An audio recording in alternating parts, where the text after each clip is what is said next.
មិនគួរឲ្យជឿតែប្រព្រឹត្តនឹងជីដាវីតចង់បានកូន5ទៅ7នាក់បង្កើតគ្រួសារធំបន្ទាប់ពីរៀបការធំតាមបំណងប្រាថ្នារួចតារាចម្រៀងទេពប្រព្រឹត្តនិងលោកជីដាវីតមានបំណងចង់បង្កើតគ្រួសារធំមួយដោយយកកូនចំនួន5ទៅ7នាក់បើអាចទៅរួច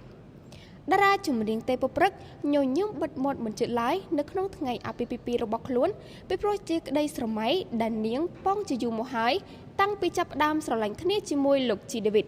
ក្រោយពីបំពេញបំណងខ្លួននឹងក្រុមគ្រួសាររួចតែប្រព្រឹត្តនឹងលោកជីដាវីតមានបំណងនឹងយកកូនភ្លាមជាបន្តបន្ទាប់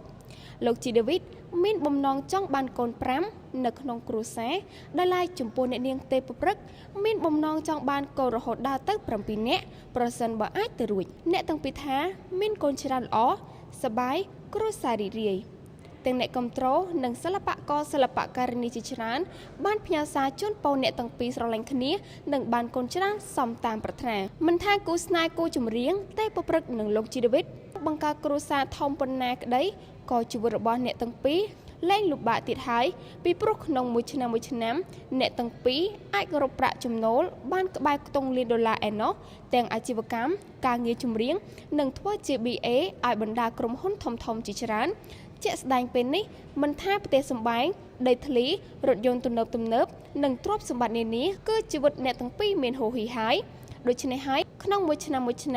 អ្នកទាំងពីរតែងតែបណ្ដាគ្នាទៅចាយជីវិតហឺហានៅក្រៅប្រទេសយ៉ាងរីករាយបំផុតក្រោយពិធីមង្គលការបានបញ្ចប់តែប្រព្រឹត្តមានគម្រោងនឹងចេញទៅសម្ដែងនៅក្រៅប្រទេសដោយត្រឹមនាំយកវប្បធម៌អរិយធម៌ខ្មែរជាច្រើនចេញទៅសម្ដែងឲ្យបរទេសបានឃើញនាងរំពឹងថាការសម្ដែងនេះនឹងផ្ទុះខ្លាំងពីព្រោះវាជាការសម្ដែងលើដំបូងក្នុងឆាកជីវិតរបស់នាង